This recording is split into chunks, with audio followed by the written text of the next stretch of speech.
me know if that did not work for the Zoom meeting. 4. Yeah, no, it is it's definitely a confusing building, and it's a fairly big room and it's got windows and everything, but it's the entrance to it is tucked in this corner. Yeah. And it's not really in either wing of the building. It's so it's good. Don't have their own, in law, right? No, they don't. They do not. Everyone, over, a little bit. yeah, I parked at Lloyd Noble Center. Like, not like a center. Oh. Parking lot and easy to find. Yeah, that's clearly the more developed building. There is no front desk step there now. I see. Oh yeah, no, there's not. They ended up cutting that stuff. Oh, is that Dr. Dedamore? There he is. Yes.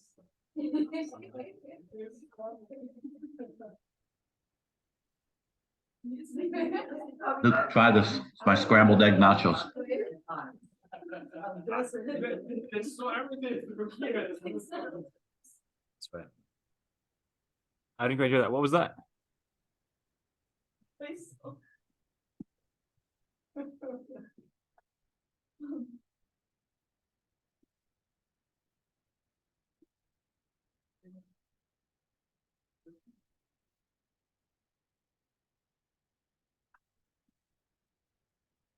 Yeah, we do have some refreshments and bagels and water, if you'd like any.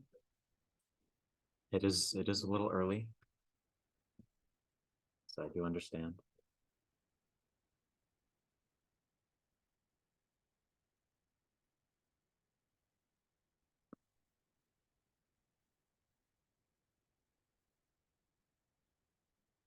Yeah, I saw you guys out there. I was gonna try and contact you, but I don't have your phone number, and I can't figure out how to send emails on Outlook for iOS, so I only watched.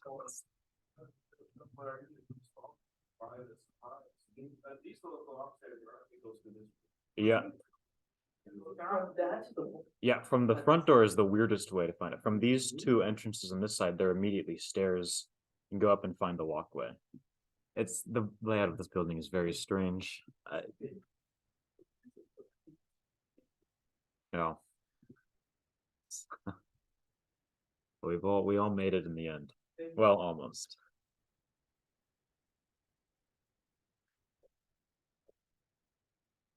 But this will be everyone I'm expecting. Each of the participants are on Zoom or have work to do. Ah, hello, Dr. Dedamore. It's no problem. It's no problem at all. Again, once Dr. Dye returns, if you want any bagels or water, we have them over there in that corner. So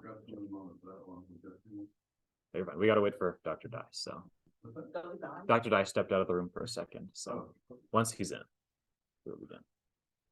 With my yeah. Normally talking to children on this very good. Yeah.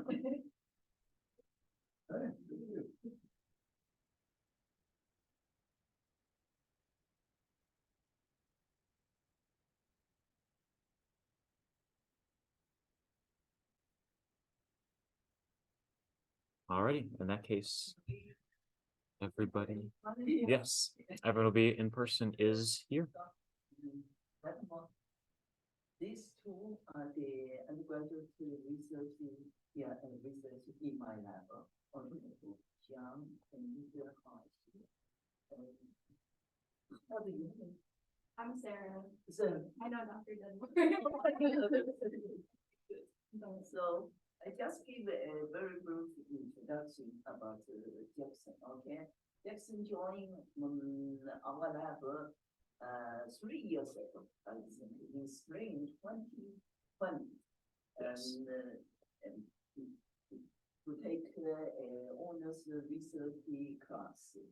And since then, he has been involved in mainly the FE modeling, finite element modeling of the human. Okay, specifically for the blood-brain transmission.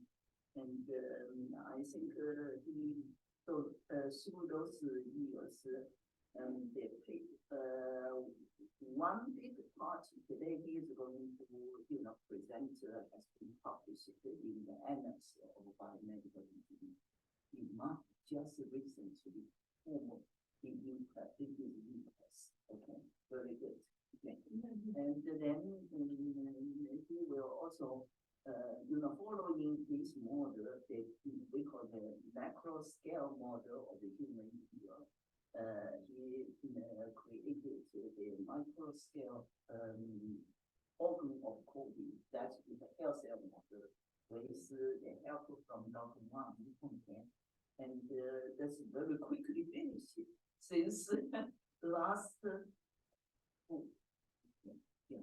So, of course, in addition to those work, he also involved in the occlusion effect of the ear plug as the hearing protection device by using the model to predict the further improvement for the design of ear plug. Okay. So I think today he is going to present his master thesis or research covering those areas. Thank you very much, Dr. Gan. So hello, everyone. Good morning. Thank you very much for coming to this early presentation. As you just heard, I'm Jackson Bradshaw. Advisor is Dr. Gan. Of course, has been a great help in this whole project. I'll be presenting my thesis project on the 3D finite element modeling of blast wave transmission through the human ear from the external ear to the cochlear hair cells. This is a quick outline of this presentation. We'll be covering all 4 chapters of my thesis. Firstly, the introduction will cover the motivation of the study, the anatomy of the peripheral auditory system, existing finite element models of the ear and of the cochlear hair cells specifically in the published literature, and the rationale and objectives of this thesis. In the second chapter, we'll discuss the finite element modeling of blast wave transmission in the ear, how our finite element models were created, what components they have, the finite element coupled fluid structural analysis we ran, the model-derived results, their validation against experimental results, and a discussion of this topic.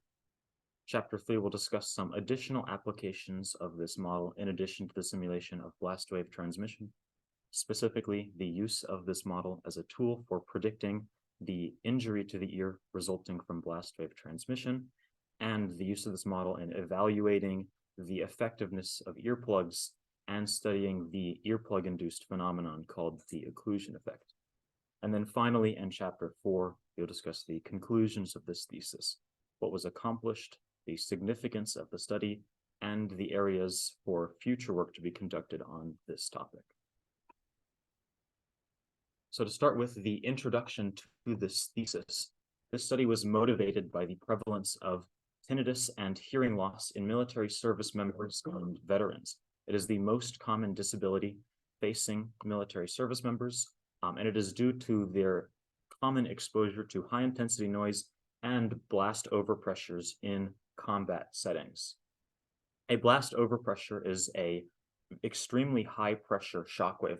This is an example Friedlander waveform, which is the simplest form of a blast overpressure. You can see initially there is a huge spike in pressure, in this case up to 70 kilopascals, and then the pressure very quickly declines and becomes negative. And these kinds of waveforms, which are common in military combat engagements, can affect all different areas of the peripheral auditory system. The peripheral auditory system, which is commonly just called the ear, is usually divided into the external ear, middle ear, and inner ear.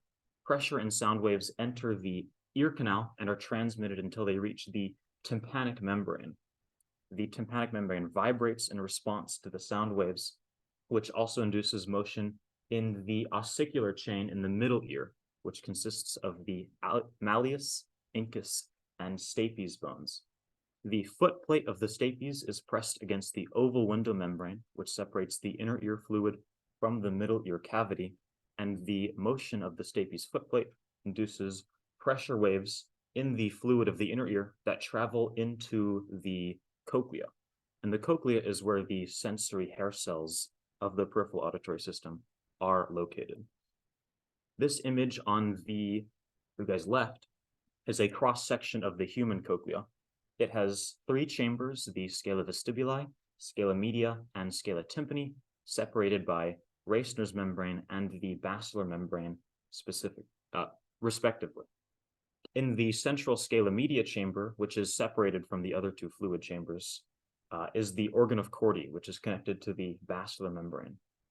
This small organ also contains the sensory hair cells of the ear.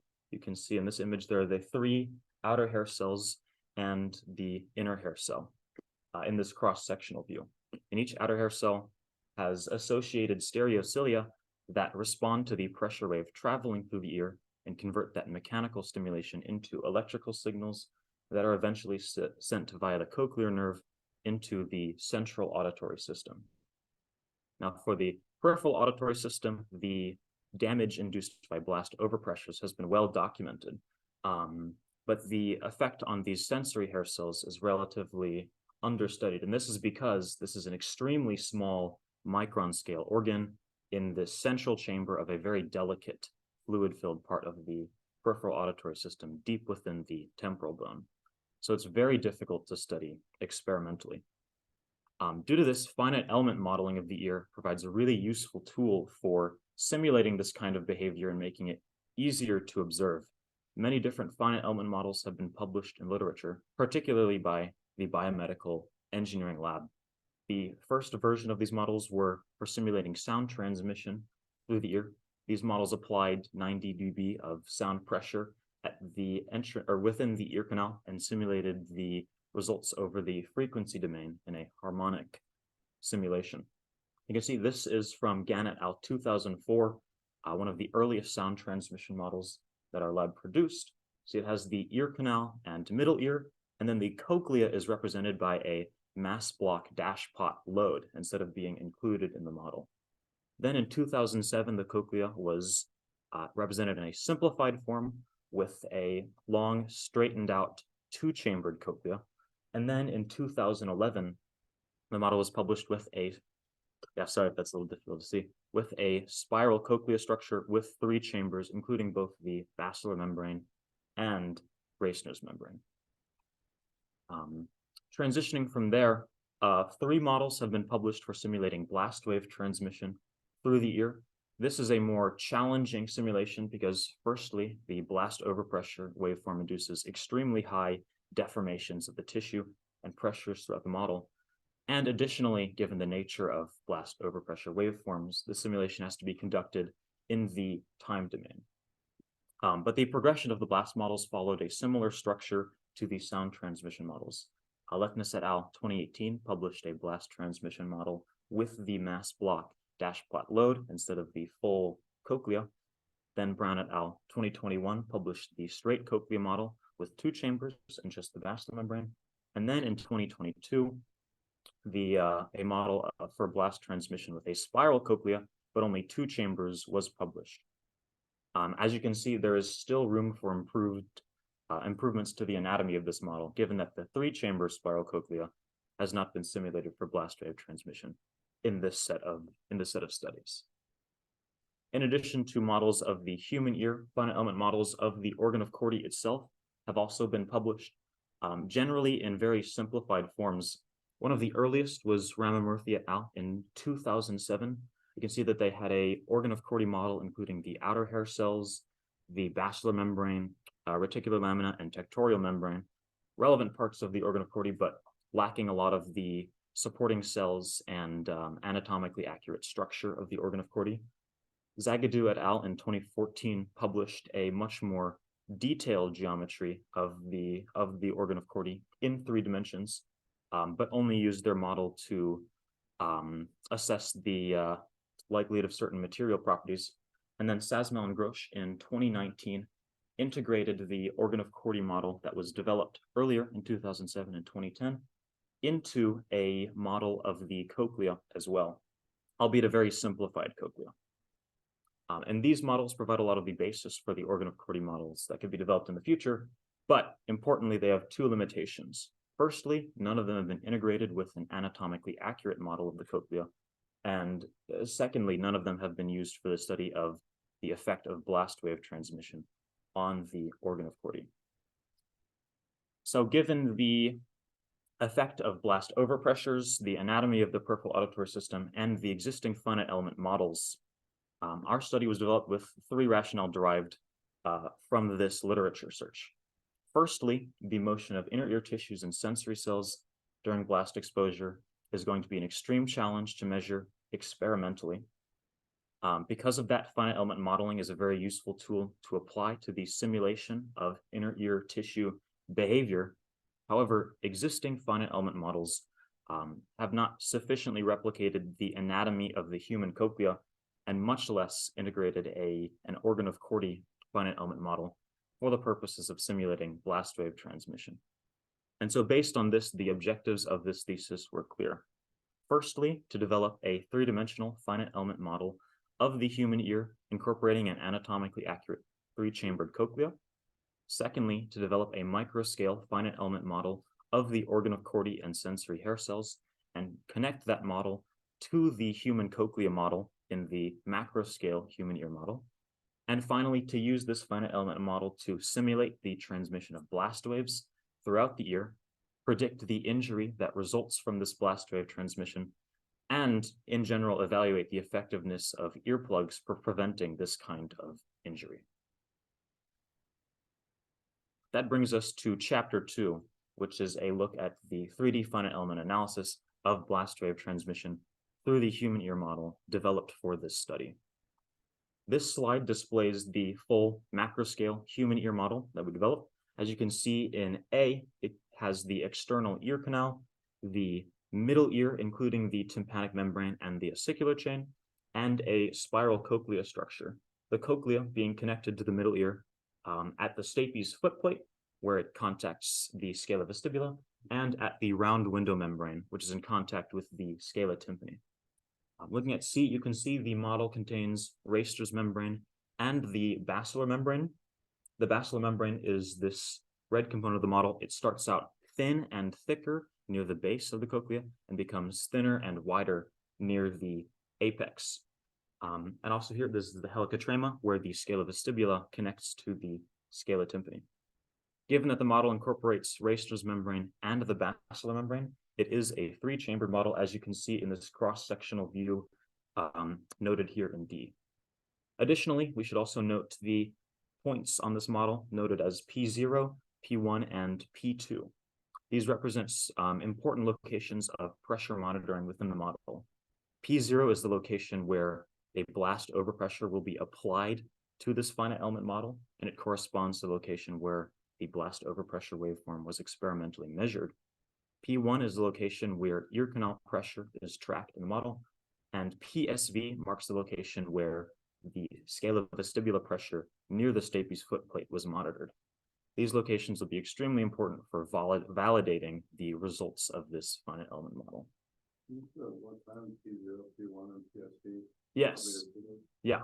P0 is at the entrance of the ear canal, and it is the location where the input into the model, the blast overpressure waveform, is applied.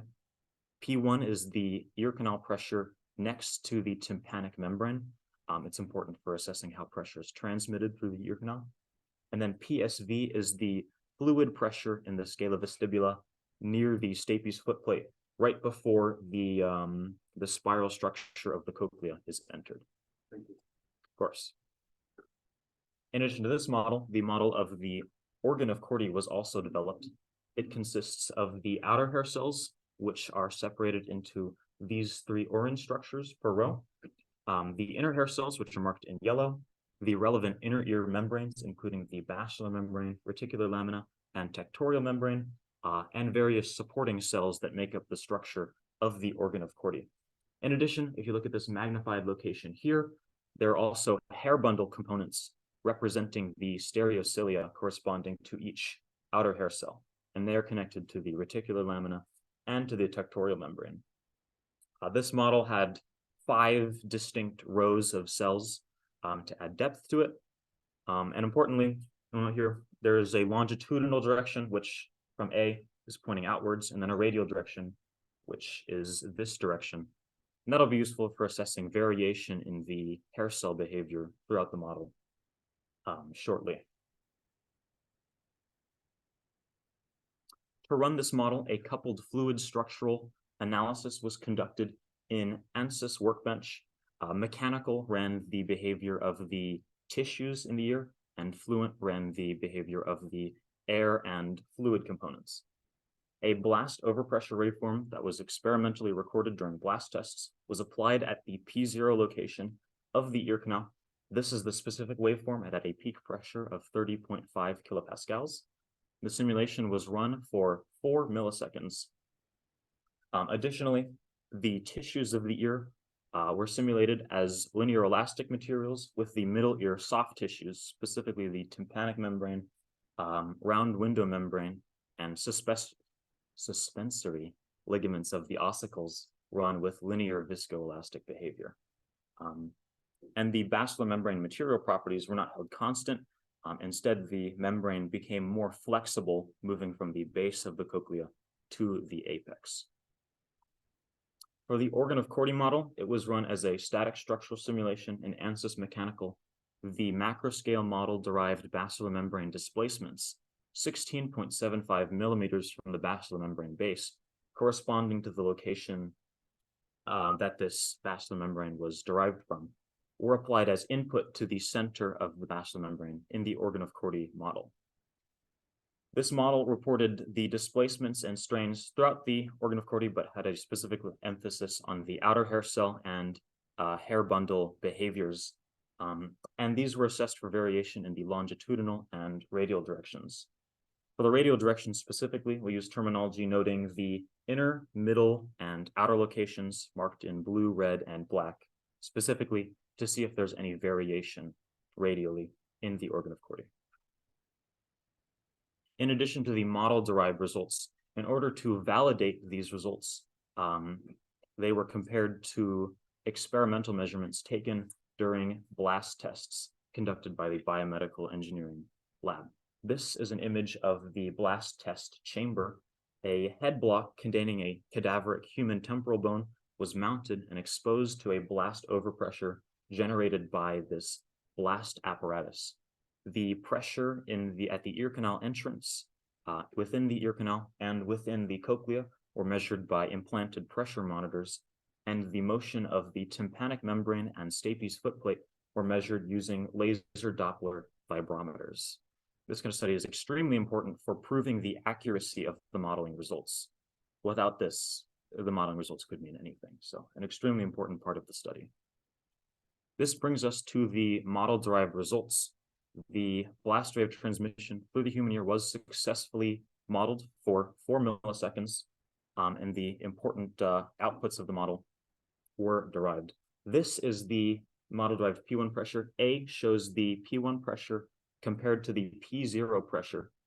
P0 pressure reaches a peak pressure of 30.5 kilopascals, but P1 reaches approximately 60 kilopascals, giving the model a P1 to P0 ratio of 2.0. This is compared to the experimental results, which are shown in blue on B. You can see that the peak pressures are very similar, and the experimental P1 to P0 ratio was 1.9. So the percent error of the model was extremely low. As such, we can assert that the model-derived P1 pressure was validated with the experimental results, and correctly demonstrated the amplification function of the ear canal. And then this is the PSV pressure in the scala vestibula. Once again, in A, it is compared with the P0 pressure, and you can see that the scala vestibula pressure is significantly higher than the P0 pressure. In fact, reaching about 125 kilopascals. B compares that to the range of values established in experimental measurements. And see that there's a very high range. The model-derived results are about, in terms of peak pressure, about in the middle of the experimentally established range.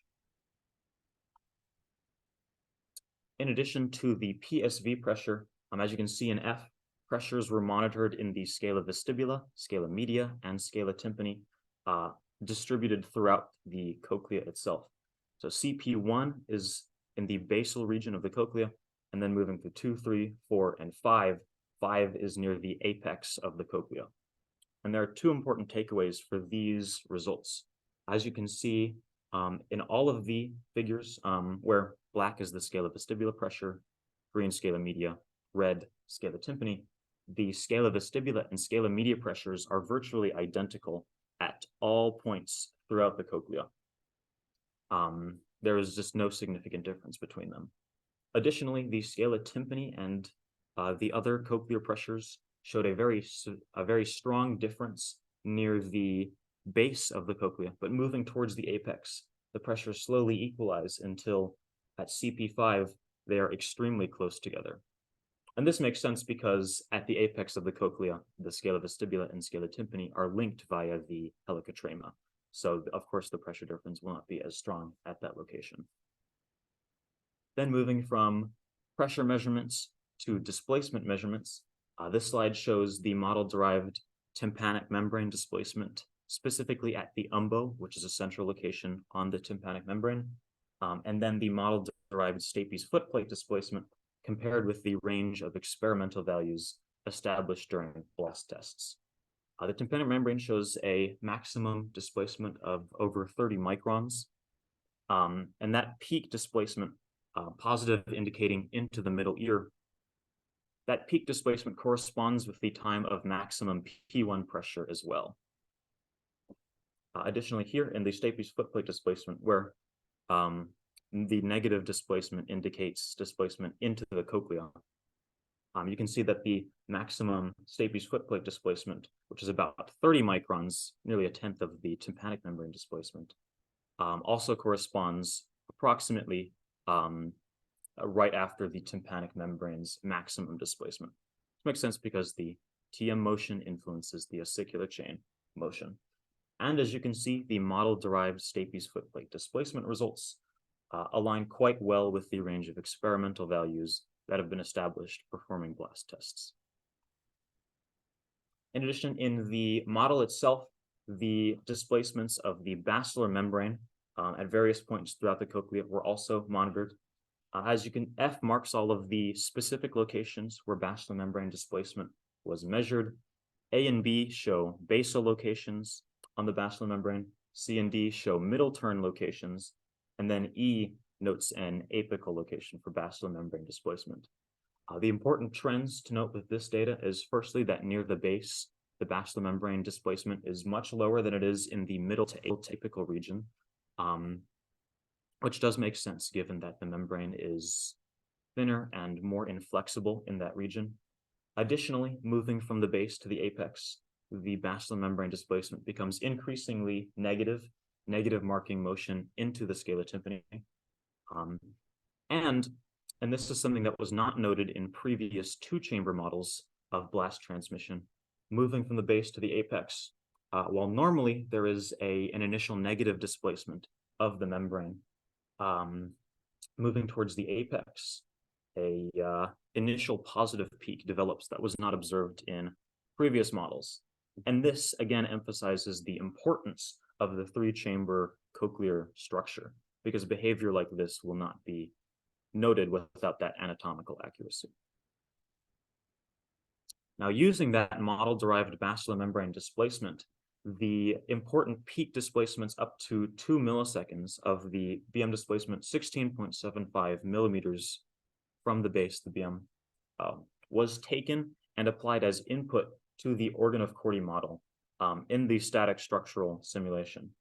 The important values from this table to note are the maximum BM displacement into the scala media, which will look like it's up in the organ of Corti model, was 15.8 microns, and the maximum BM displacement into the scala tympani, which will appear as though it's down, is 26.8 microns.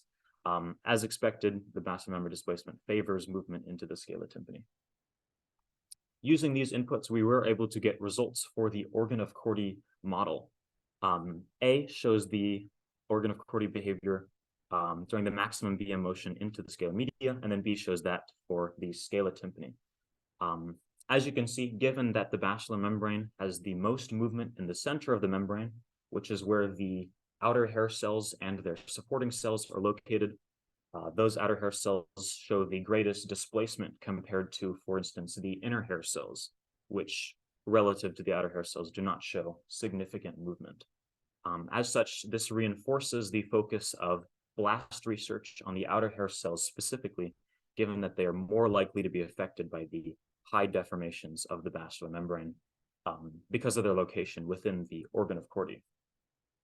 In addition, the reticular lamina and tectorial membrane also show greater motion in the region where they connect to the hair bundles, further emphasizing the vulnerability of the stereocilia due to blast wave transmission through the inner ear.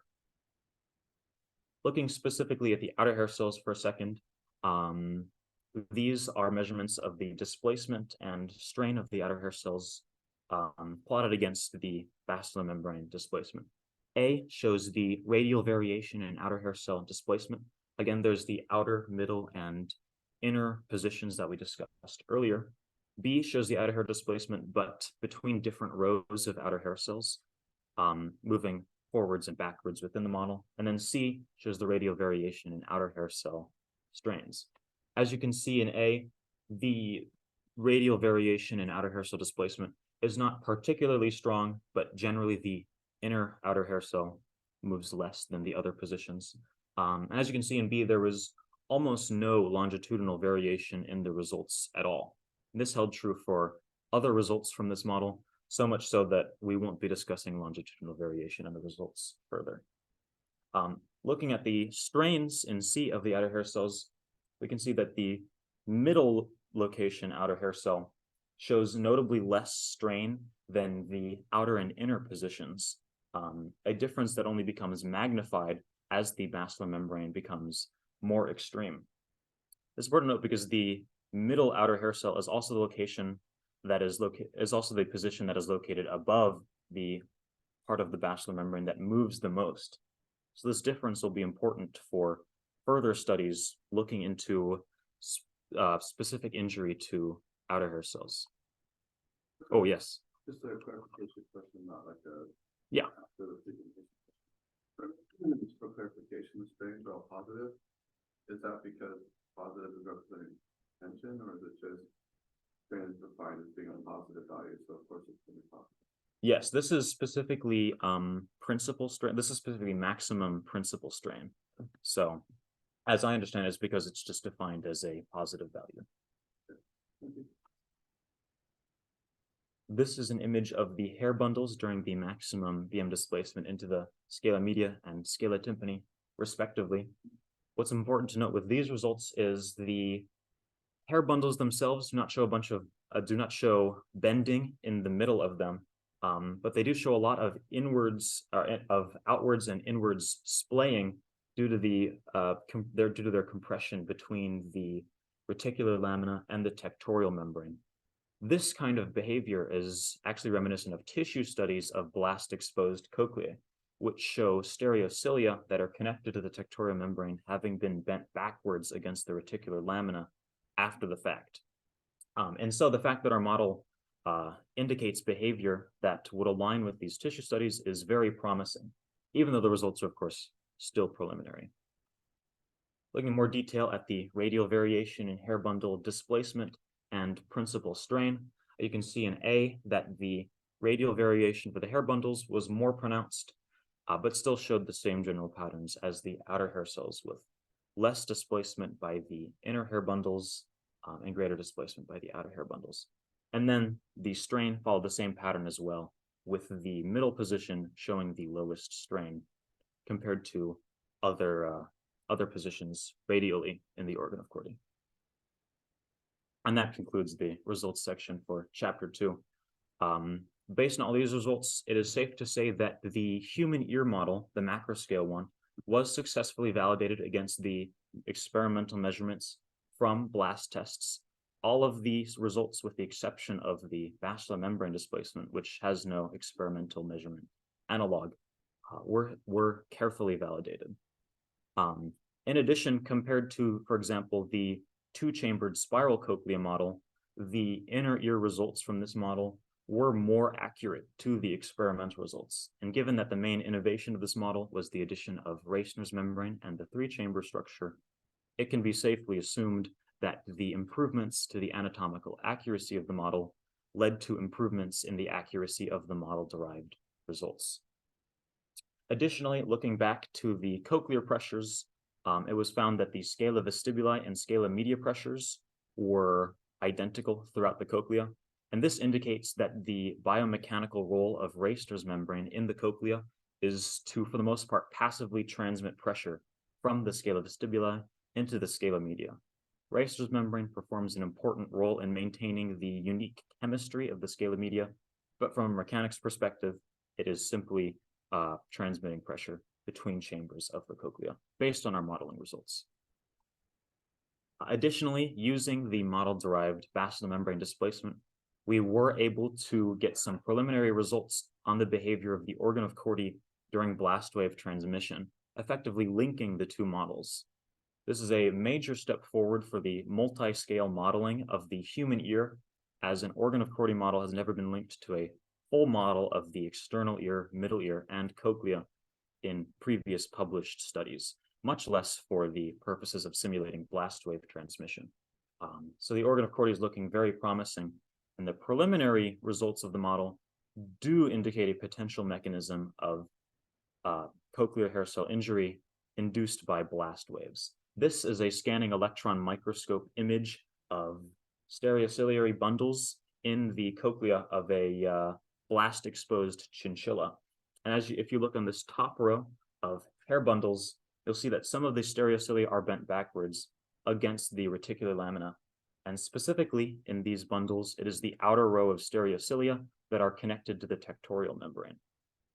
So, based on our modeling results, this may be the reason that these stereocilia, specifically in blast-exposed animal models, end up splayed out backwards like this, because for hearing loss induced by noise exposure and other kinds of hearing injury, this kind of tissue damage is not observed. This is unique to blast wave transmission. So the organ of Corti model is showing lots of promise. Of course, despite this, there are some limitations to the study. Because of the fibrous structure of the tympanic membrane and basilar membrane, some orthotropy could be included with their material properties, and the tectorial membrane has viscoelastic behavior that was not included into this model due to the nature of the linear simulation. Of course, the end goal with the organ of Corti model is to perform a transient nonlinear analysis of its behavior during blast wave transmission, including all of the basilar membrane displacement derived from the macroscale ear model. And there's more work to be done from the experimental side. The basilar membrane displacement and all of the organ of Corti model results cannot yet be validated because there are no experimental measurements of them taken during blast wave transmission. It will, of course, be a huge challenge to get those results, but once they are obtained, they can be used to validate the model and further verify its accuracy. Now that we've discussed the simulation of blast wave transmission through the human ear model, I'd like to discuss further applications of this finite element model. The end goal of this model is not just to be used for the research of the biomechanics of blast wave transmission through the ear, but to be used by others to predict the likelihood of injury due to exposure to certain kinds of blast and noise waveforms, and also to be used in the development of hearing protection devices. For this purpose, two distinct applications of the model were explored in this thesis. First, the use of this model to predict the likelihood of injury to structures in the ear due to blast wave transmission. In the literature, there are three methods of predicting this. First, there are thresholds of tissue strain wherein rupture or tearing becomes likely that were compared to model-derived results. And secondly, for the inner ear, there are two different metrics. The first is the one used by the auditory hazard assessment algorithm in humans, which is the AHA model that is favored by the military for predicting the likelihood of hearing loss. They use auditory risk units, which can be calculated using the model-derived results. And then finally, the energy entering the cochlea can be calculated based on model-derived results as well. So all three of these metrics were explored as potential ways for predicting hearing loss using this finite element model. Additionally, to prevent this kind of injury, hearing protection devices such as earplugs are used by military personnel and others. And so we wanted to use this model to evaluate the effectiveness of earplugs for preventing hearing injury. There are two ways of modeling this. Of course, pressure attenuation, the earplug blocking pressure entering the ear canal through the ear. But importantly, earplugs, by occluding the ear, cause an effect known as the occlusion effect that is understudied in modeling of earplug effectiveness. And so we wanted to explore that using this finite element model. We'll start with the auditory injury prediction. These figures show the model predicted maximum strain and maximum stress on the tympanic membrane. In the literature, there have been documented thresholds where the strain on the tympanic membrane causes it to rupture or be otherwise injured. So Cheng et al. Reports that strain threshold as 0.23 plus or minus 0.06. And looking at the model-derived results, the maximum strain on the tympanic membrane during blast wave transmission of a 30.5 kilopascal blast overpressure is located about here near the tympanic membrane annulus, and it reaches 0.2 maximum principal strain. This is within the threshold established by Cheng et al., but it doesn't quite surpass it. So it could be safely assumed that this blast overpressure poses a strong risk to the tympanic membrane, and any blast overpressure that reaches a greater intensity would be sure to rupture or otherwise damage the tympanic membrane. There are also published thresholds for the incutostapedial joint, which links the stapes and incus in the ossicular chain. Zhang and Gan reports the incutostapedial joint strain injury threshold as being 1.04 plus or minus 0.12. So the podium slightly blocks that. But yeah, comparing that with the maximum principal strain reported on the ISJ in the modeling results, you can see that the maximum displacement is maximum strain is 0.75, which does not surpass this threshold. So with this kind of blast overpressure, the ripping or otherwise injury to the incutostapedial joint is less likely than it is for the tympanic membrane. Moving from the inner ear from the middle ear into the inner ear, auditory risk units, the standard used by the AHA model, are calculated as the summation of the basilar membrane displacement squared at various points throughout the membrane. For the one-dimensional linear AHA model, this is their general standard, but for our model, we're able to calculate the auditory risk units distributed throughout the cochlea. Specifically, using this model, the ARUs were calculated at 23 points throughout the cochlea, and based on those calculations, it became clear that the area of most risk due to blast wave transmission was in the middle to apical region, which lines up with the basilar membrane displacement results, which showed that that was the region of greatest displacement. As an alternative standard to inner ear injury, the energy entering the cochlea, as calculated based on the stapes footplate velocity and scalar vestibular pressure, has been proposed as an alternative indicator. This is calculated by first calculating the energy flux, which is the absolute value of the vestibular pressure multiplied by the stapes footplate velocity, and then the energy flux is used to calculate the total energy entering the cochlea over time, is multiplied by the area of the stapes footplate, and then integrated over time.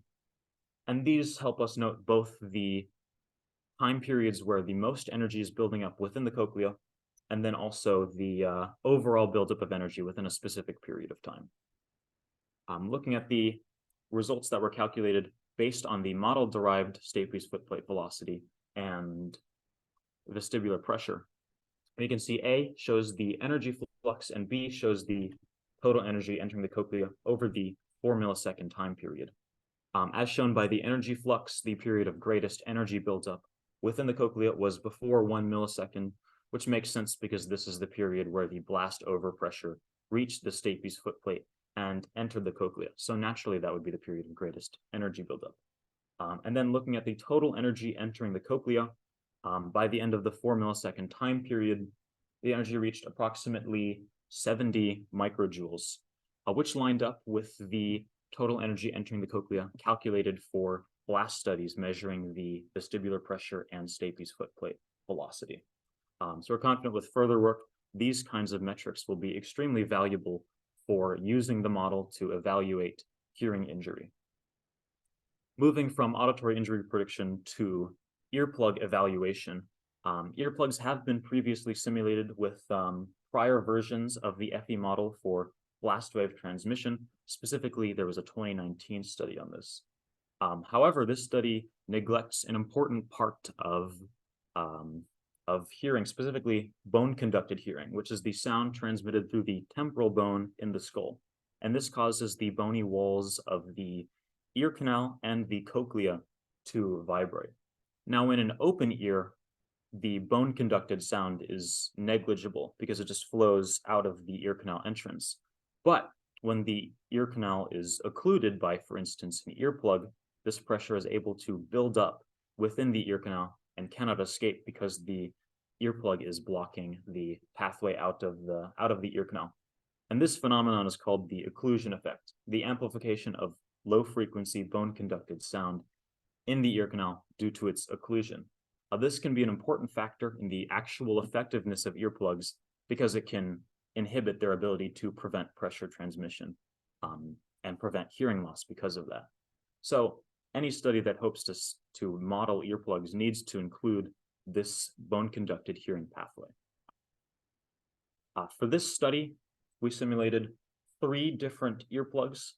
So you see A is a foam earplug, both the physical analog and the finite element model of it. It's just a classic 3M foam earplug.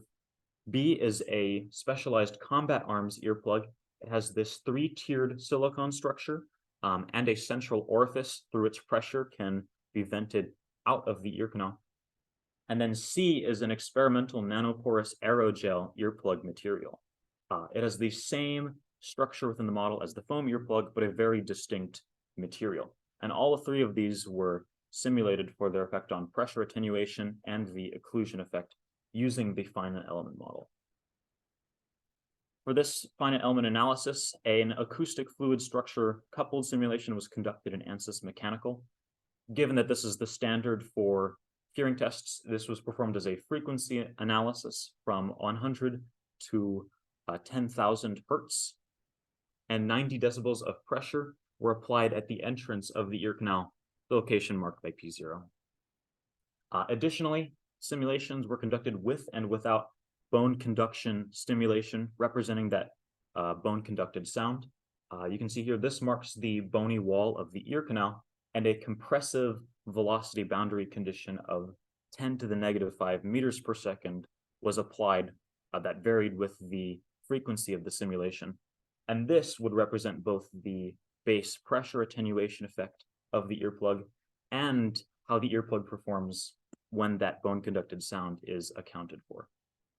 And to evaluate the effectiveness of these earplugs, the P1 pressure within the ear canal and the stapes footplate displacement were monitored. Looking at the model-derived results, on the left is the P1 pressure, and then on the right is the stapes footplate velocity. The black line represents the open ear without any earplugs. The orange line is the foam earplug results. Red line is the combat arms earplug, and then the gray line is the nanoporous aerogel earplug results. And A and B indicate respectively the results when no bone conduction stimulation is applied and when bone conduction stimulation is applied via that velocity boundary condition.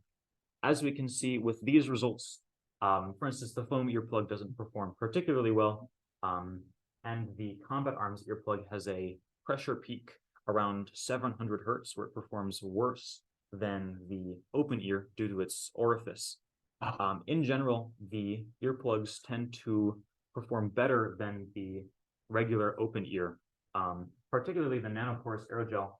It's a bit more difficult to see than I anticipated on the screen, but it is consistently below the open ear pressure in the ear canal, indicating that it's performing very well for attenuating the pressure entering the ear canal from the air. However, transitioning from no bone conduction to bone conducted sound accounted for, you can see that the performance of the earplugs in general worsens. The open ear results hardly change at all because pressure is able to leave through the open ear entrance. But in the foam and aerogel earplugs specifically, the pressure below 1000 hertz is consistently above the open ear results because of that low frequency amplification of pressure in the ear canal behind the earplug. Also worth noting in these results is that the combat arm earplug results do not change significantly, most likely because of that central orifice in the earplug where it's able to vent some pressure. And given this huge change in the results from A to B, this again indicates the importance of simulating this kind of behavior, this kind of bone conducted sound when evaluating earplugs. Because without accounting for it, the actual effectiveness of a hearing protection device might be exaggerated. Just a clarification Yes. question. So this model for the input has both the P0 increase and then without or with the bone conduction stimulation added on top of that?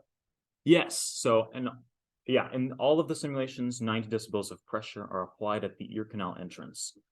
And then in one of the simulations, bone conducted velocity boundary condition is applied. I think you said that, but I missed out one little point, so. It's no problem, it's no problem. Yes, they all have that 90 decibel input pressure. Sorry, I interrupted you right as you were starting to talk about the right side of the slide. Totally fine. The right side of the slide is very simple. It shows the same trends as the P1 pressure. The earplugs generally perform better than the open ear for Stapes footplate displacement, but at low frequencies below 1000 hertz, the earplugs show a much higher Stapes footplate displacement than the regular open ear. Once again, indicating the presence of the occlusion effect in the model and the importance of modeling this bone conduction for the evaluation of earplug effectiveness. This study is still preliminary. Further investigations into the influence of the occlusion effect on the inner ear, for instance, have not been conducted. And the pressure results, as you could see, were a little unstable due to the presence of the earplugs, so further refinement to the model could be done. The main limitation to this study is the fact that there have not been experimental measurements of bone conduction-induced vibration in the ear canal or the middle ear. The input that was applied to this model is consistent with other modeling studies that have modeled the occlusion effect. So there's no experimental measurement for the input, and there's no validation of the experimental results yet, although obviously that kind of study is ongoing. Of course, the end goal of this kind of study for the evaluation of earplugs is to develop a model that is capable of modeling the bone-conducted hearing caused during blast wave transmission, so that the performance of earplugs during blast wave transmission can be fully accounted for and predicted. Because blast wave transmission, blast over pressures are extremely dangerous, and the functioning of earplugs under such conditions are extremely important for military personnel and other at-risk people. Having discussed the applications of the model, this brings us to the conclusion section of this presentation. Of course, the main accomplishment of this study was the development of a multi-scale model of the human ear. There was the macro-scale human ear model with the external ear, middle ear, and the 3-chambered spiral cochlea that was fully validated against experimental results, and then the accompanying micro-scale organ of Corti model, which simulated the behavior of the organ of Corti during blast wave transmission. Such a comprehensive model has not been developed or published in the literature yet, particularly not for blast wave transmission. So this is an extremely important step forward for the modeling of the human ear and the understanding of the mechanics of blast wave transmission. Additionally, with the improvements to the anatomy of this model, the accuracy of the model-derived results was improved, which of course allows for the full validation of the model-derived results. And applications of this model were also explored, including the prediction of the likelihood of auditory injury and subsequent hearing loss, the blast wave transmission, and the evaluation of earplug effectiveness in the ear. Looking at future studies, there's lots of room for taking this study further. Of course, to validate the model, experimental measurements of the basilar membrane and organ of Corti during blast tests need to be conducted so that the model can be validated and improved. A full transient fluid structural coupled analysis of the organ of Corti needs to be conducted to account for the micromechanics of the fluid and overall nonlinear behavior of the organ. Additionally, work remains to be discussed to determine actual mechanisms for quantitatively measuring the likelihood of injury to the organ of Corti based on both experimental studies and model-derived results. It is the hope that this model will be used to further understand how hair cells actually do become injured by pressure in the inner ear. And this finite element model will continue to be used as a tool for developing and evaluating new earplug designs and materials. Currently, there's an ongoing study of that for the nanoporous aerogel material specifically, and the study of its effectiveness and alternative designs and structures for the earplug will be explored using the finite element model and experimental studies. So there's lots of room for continued work on this project, but I'm very happy with where I was able to get it for my thesis. That brings us to the conclusion of my thesis presentation. This is a quick overview of my peer-reviewed journal articles and proceedings. All of this work went into this thesis, so you can check me out there if you want. In addition, I'd like to end with some acknowledgements. First, of course, Dr. Gann, my advisor. I've worked in the lab for 3 years when I was but a measly undergraduate. I've learned so much and had so many different opportunities by working in the lab. I've been published, I've presented at a lot of different conferences. It's been amazing. And Dr. Gann has always been there to encourage me to keep pushing my studies and accomplish as much as I possibly can during my time. So I have to give my heartfelt thanks to her for all the work she's helped me with and everything she's done for me over this time. I'd like to thank the committee members, Dr. Dine, Dr. Denimore, not only for you being here and contributing to the biomedical engineering department at OU, but also for the advice you've specifically offered me during my undergraduate and graduate education. Thank you very much. Just in general, I'd like to thank the current and previous members of Dr. Gann's biomedical engineering lab for all the work they did on earlier versions of the model and all the work that's still being done on the model and experimental studies. Specifically, I'd like to shout out Marcus Brown, who taught me how to work with the model and has always helped me with the myriad of problems I've come across, both conducting research studies and presenting them as well. Thank you very much, Marcus. And then, of course, Shangyan, who I've worked with for many, many years. He conducted the experimental blast tests, which are invaluable to the modeling study, and he's always been a joy to work with in the lab. So thank you very much, Shangyan. In addition, I'd like to acknowledge Dr. Wong for his instrumental help in developing the organ of Corti model during this winter. Without him, I probably would not have been able to complete the study, and his help made it significantly better. Additionally, David Aiken of the OU Supercomputing Research Center. That was extremely important for running these extremely big, long-lasting simulations of blast wave transmission through the ear. So my heartfelt thanks for all his help that he offered us in setting that up and running this on a supercomputer. Finally, I'd like to thank all of my friends and family who have attended. Without you, I probably would have gone insane. So sincerely, thank you for having stuck with me all this way. Specifically, my parents, mom and dad, thank you very much for the emotional and, of course, monetary support you've offered me during my education. The love you've given me has really kept me strong throughout this process. And this work overall was supported by a Department of Defense grant. And that brings us to the end of this thesis presentation. So we can now begin the Q&A session.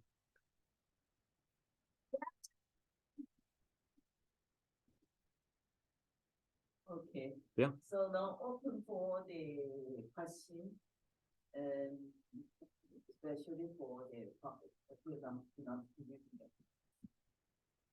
Yes, if anyone has anything to say on Zoom as well, just feel free to speak up. Focus is on the Zoom. Yes. Wait for an appointment, but can I send my questions over Zoom, like in the chat box? Yes.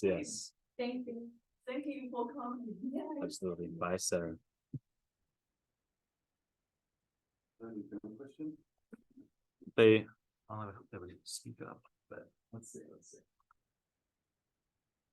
Question, maybe? There are no chat questions. You can feel free to post in the chat if you'd like. But it'd be easier for me to see you if you speak up, because I don't want to have the Zoom Yeah. on the screen. I mean, I know my presentation was, phenomenal and flawless, but I'm sure there are some questions that people have, Yeah, just in general, any kind of question. Yeah. yeah, Marcus here. I don't know if you can hear me. Oh. Yes, Marcus. Yeah, yeah. Yeah, good presentation. I have a quick question, and then after mine, well, I have a couple questions, but after mine, I think, yeah, Sarah posted in the chat. But so I guess with the model, especially when it comes to transient simulations, and the organ chording model definitely becomes pretty unstable. So do you have any suggestions on how to improve that model and the 3-chamber model to make it more stable during transient simulations? Yeah, the question is, how would I improve the organ of Corti model to make it more stable for the time-dependent analysis of organ of Corti behavior? I'm still looking into it. Let me go back in my slide briefly. I'm gonna move my mouse up here so it's easier. If we look at the structure of the model here, you can see that in the back, it's not completely symmetrical. And specifically, this component, the Henson cells of the model, which are hidden in here, they overhang this part of the basilar membrane. And I think that may contribute to some overlapping of those components. The specific issue this model encounters is element distortion. And I believe it's related to the connections between components. So that'll probably require adjusting the specific geometry of the model as a whole.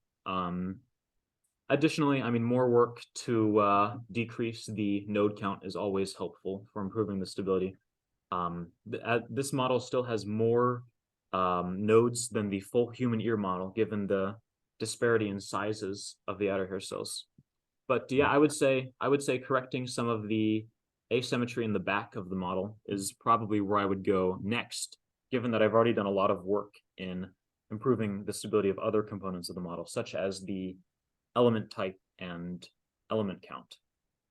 So I think adjusting the geometry is the next step. Okay. And I guess for my second question, for the with this model, the big difference is the strain difference between the middle row, hair cell bundles and hair cells. I guess, do you have a reason on why that could be? Are the hair bundles different lengths or the hair cells different lengths? Yeah, let me go to that slide. The question is, why is there that variation with the middle outer hair cells and middle hair bundles showing notably lower strains than the other positions in the radial direction? They're not, it is, I was a bit surprised to see this. It's not because the middle position is at a better location per se. And for the hair bundles specifically, they are all the exact same size. The outer hair cells do show some variation in total length. But I mean, the inner and outer hair cells positions are the smallest and largest respectively. So the fact that they have similar strains doesn't seem to account for that. If I had to guess, looking at the overall displacement, it's hard to say for sure. I think it probably has to do with the orientation of the outer hair cells between these components. These cells are the Dieter's cells, which support each individual outer hair cell. And for the inner position of the outer hair cells, they're shorter, but at more of an angle. And then for the outer position, the outer hair cells are longer than the other positions. And so the middle position may have a much better, what's the word? Just maybe suited because of that that transition between the Dieter cells and the reticular lamina may just not be as severe for the middle position. The other explanation is the fact that the middle location is also right below the point of basilar membrane displacement. And so there may be less bending of the basilar membrane right beneath the middle outer hair cell. And that may lead to less strain on that cell specifically. But further research is needed, and probably a deeper study of that would be conducted after the transient analysis of its behavior during blast wave transmission. These results are still preliminary with regard to that specifically. Yeah, following, Marcus' question, this is a good question. Two concerns. One is your BM displacement applied at that area, quality or the defect. Under the. Like in this direction, you mean? Yeah. Yes, it is applied equally along this longitudinal direction. It's applied on the central edge.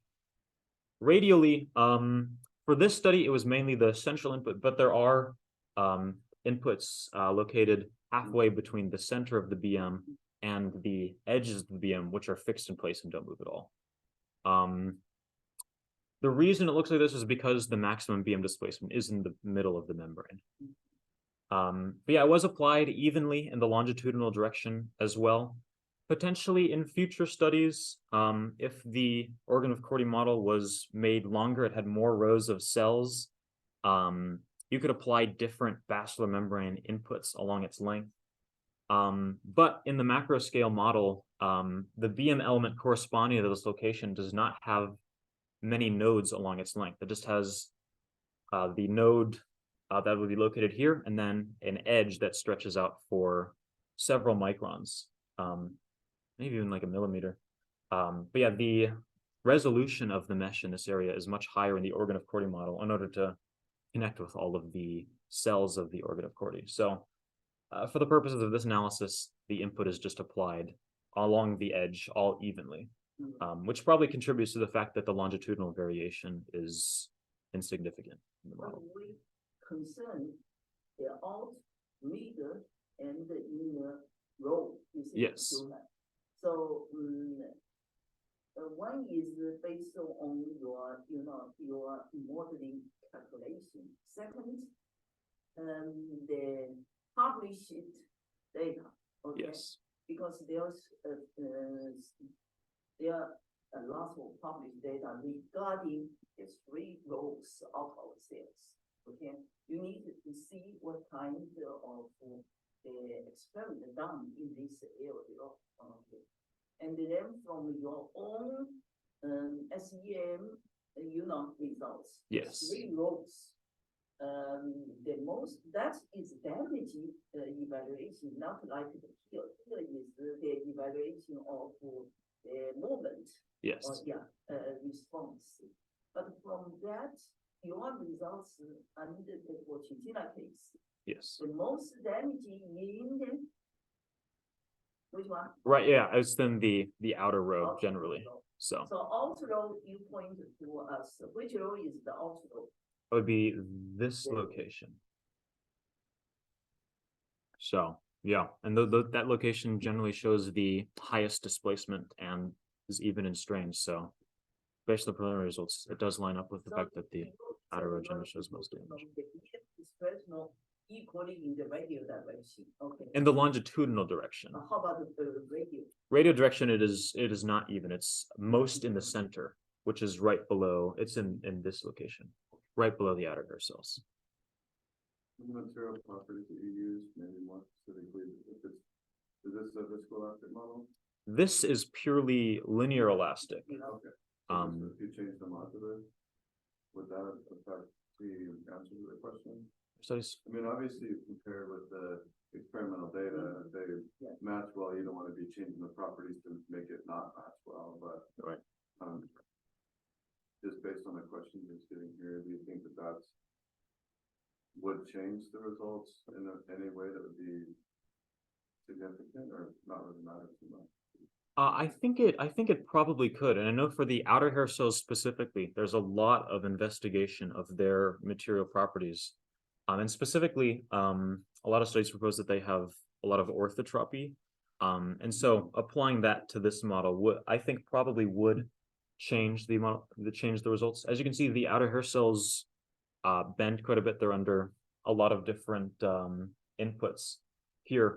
And they're very important for transferring this displacement onto the reticular lamina and the hair bundles. So I think any changes to their material properties would almost certainly, I think, change the dynamics of the organ of Corti model derived results.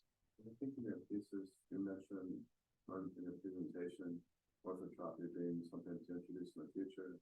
Yeah. But I don't remember if you emphasized it specifically in this context. I didn't emphasize it for the organ of Corti model because it's a pretty preliminary linear analysis. But yeah, I know 2010, Mute and Grosch did a study of, I think, a two-dimensional or very simple organ of Corti model that had viscoelasticity in the basilar membrane and tectorial membrane. And so that kind of material property could be emphasized. And then, yeah, the outer hair cells, there's a lot of different studies on it that use differing material properties, sometimes widely differing material properties. So a deeper investigation into that and comparing it with tissue studies and other published studies on how that affects radial variation would, I think, be beneficial. I think that's the only follow-up percent now, because I know we're focused on the public question part, but if there's anything you wanted to capture in your written thesis from the conversation today, that would be up to the two of you. Oh. I had a question regarding how implementation of this preliminary organ reporting model would go into the macro scale model. I understand that you already have the basilar membrane influencing it, but will there be any further implementation that would be necessary? For further integration, I mean, given the size of the components of it, we obviously couldn't put it within the cochlea itself.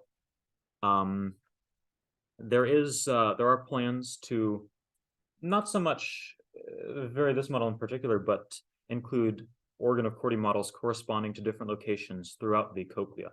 This is a middle turn organ of Corti model, and there have already been geometries developed for organ of Corti positions near the base and near the apex, where the organ of Corti and basilar membrane are thinner and wider, respectively. So there's room for that kind of development.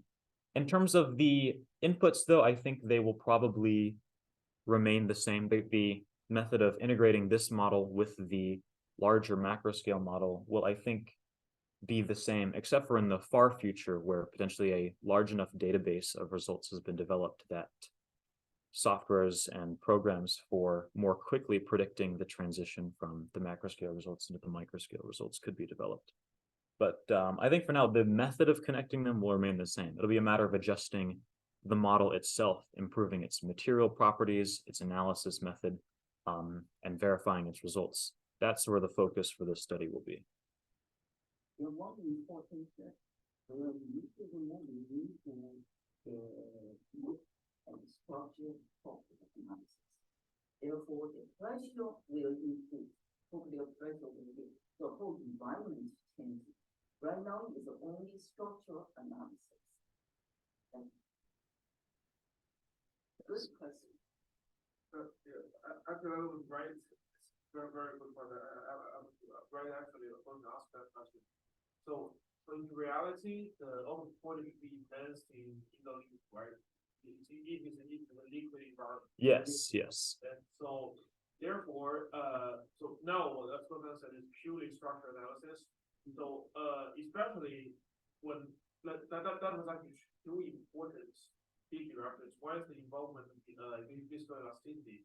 The other part is the involvement of the fluid environment. So especially on those high spherical incubation situation like glass, those fluid, especially the viscosity of the fluid itself, can show huge support and protection to those structures. So what do you think? Like so currently you find out the maximum spread that occurs in the hair cells, right? The bubbles. Yes. So did you have a rough estimation or different research that from your reading that when from the previous study, when this structure was immersed in the fluid environment, what likely change is going to happen? Like, like Yeah. what kind of drop direction, for example, significant decrease of the deformation or Yeah. things like that. Yeah. Or From distribution of stress, like, a modeling perspective, I haven't found any models that actually incorporate the fluid into the organ of Corti model itself. The closest thing would be Sasmon Grosch, which had their fluid two-chambered, very simple cochlea, but the fluid part was not incorporated into the organ of Corti. I think that your hypothesis is probably correct, that incorporating that fluid would help mitigate some of the movement in other parts of the model, particularly between the reticular lamina and the tectorial membrane. There's not a lot of supporting cell. Support in this region of the reticular lamina. So it tends to move right up against the tectorial membrane. But I think that would not be the case if the fluid in that area was incorporated into the model. So that would be my guess.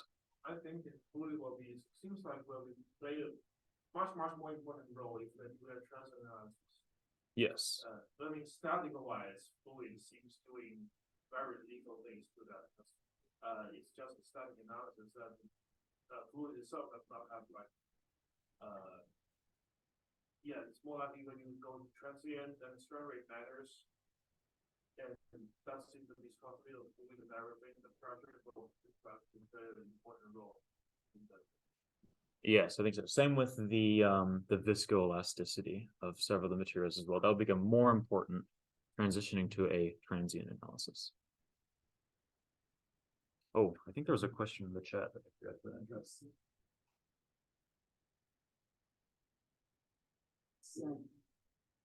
Oh, there are several questions. Why were the ear cells run as 6 months in trials? What translatable results for live humans? Okay, so there are a couple questions. One was this is different. The cells were not run as viscoelastic during the testing, but how translatable are the results from testing on cadaveric temporal bones for live humans? Yeah, so the question is basically whether or not the human temporal bone results are relevant to live humans. Using those cadaveric samples, there are some limitations, some active functions in active processes in the cochlea, for instance, are not incorporated. I can't speak specifically to how those influence these results, because the finite element model is passive, and then the temporal bones that are studied are also passive. For blast overpressure transmission specifically, the deflections of the tissues are so extreme that analyses of the kinds of injury that occur will probably occur in a live human as well. I can't necessarily speak to anything else beyond that, but certainly in the blast test experiments and then in the model, the human anatomy is accounted for. And so I think for the most part, these results will be very relevant to the study of the effects of blast overpressures on humans. Two more questions. Why was 30.5 kilopascals chosen as the blast overpressure? That is because that is the experimental measurement that we had data for. So that was an experimentally measured blast overpressure. We have a lot of results for it. And so we modeled that in the finite element model so we can do the comparison.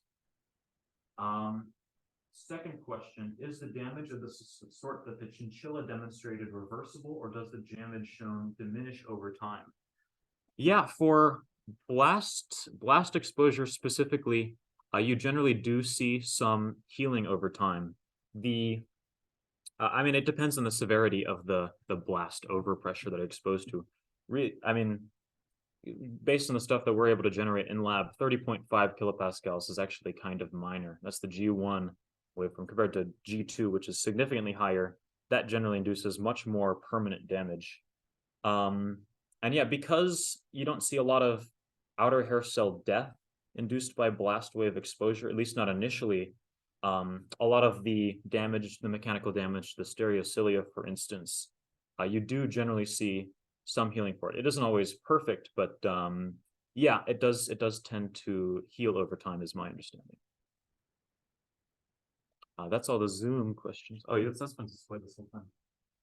My mind. Those are very good questions. Yeah, absolutely. Who provided this? The last one was from my father, and then the other ones were from Sarah. So, I'm very impressed that you have a very detailed structure on the three cell. I just wondering why you don't, make a little bit, specific on the inner, cell. Because, well, I ask this because I, designing the new generation of the electrodes. So the people found out, so there are several approaches to insertion the electrode, right? Right. So close to the center part or, close to the outside part or in the middle. So people found out, you want to get a better results for the cochlear implant. You need to close the, because it's close to the origin, Yes. But the people found out, I mean, if you damage those structure in the close the inner ear part, it causes very serious problem. So that's why people, they know they can insert close to the center of the cochlea, get better results, but avoiding damage that one will be, necessary. So I Yes. just wondering, I mean, it seems like your model is very helpful for those issues. I mean, you can just, make the inner hair cell more in detail in the geometry, and even I don't see a lot of detail in the link between your inner hair cell and the palm end. So Yes. that could be very helpful. Yeah, for anyone on Zoom who didn't hear the question from Dr. Dai is why, when the outer hair cells are detailed and marked specifically individually in the model, are the inner hair cells modeled more similar to the supporting cells? The reason for that is twofold. Firstly, this kind of structure is the same as other models of the organ of Corti. They generally put less detail into the inner hair cells as well. And so we wanted our model, at least initially, to be consistent with the published literature.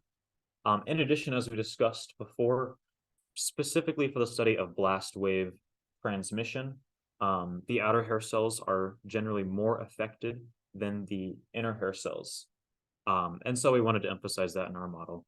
But you're absolutely right. The inner hair cells are the hair cell that's specifically responsible for sending those nervous signals into the central auditory system. So for the purposes of cochlear implants and just the general study of hair cells, they are extremely important. And I think that could definitely be a future avenue for research, as modeling the inner hair cells like the outer hair cells have been.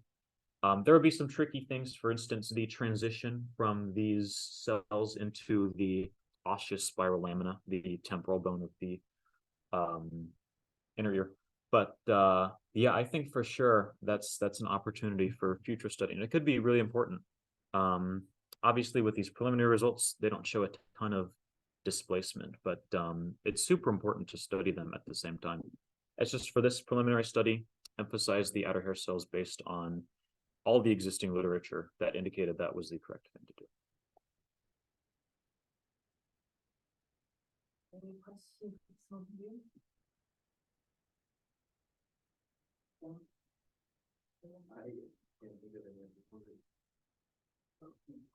Any question from Marcus? Yeah, Marcus or anyone else on Zoom, if you have any more questions. No, I don't think I have any more questions. As of now, I mean, a lot of the future work is basically for me. So, Yeah. but yeah, good work. I mean, you progressed the model quite a bit, especially just in the short time you've been there. So, yeah, good work, good job. All right, thank you very much. Thank you very much. So you may excuse us and then we committee question and Yes. thank you for coming. Did I close the Zoom meeting now? Maybe nothing to do. Let's see.